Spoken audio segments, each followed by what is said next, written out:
In this video, I'll be showing you how to fix HVCI enabled in Valorant for Windows 11. If you find this video helpful, drop a like and subscribe. Now, HVCI stands for Hypervisor Protected Code Integrity, commonly known as memory integrity. It's a mandatory security requirement for Riot Vanguard, and if it's disabled, you're likely going to see a restriction error whenever you try and play Valorant.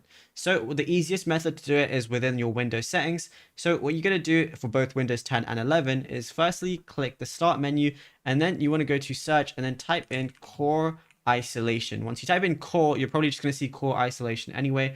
So go ahead and click on that. Then it's going to look like this. And all you want to do is just go ahead and try and find memory integrity, and then just go ahead and switch it on. Now, I have a few things that are turned off right now, but if you want memory integrity turned on, all you're going to do is go ahead and type in memory integrity, and you just want to have memory integrity turned on. Once you have memory integrity turned on, you probably won't see that message. And if you're like me and it says memory integrity must be enabled to use this feature, but you don't see an option for it, this is because you have to do it through your BIOS specifically for you. So what you want to do is restart your PC and repeatedly press your BIOS key, like F2, delete, F10 or F12, but usually it's just going to be delete.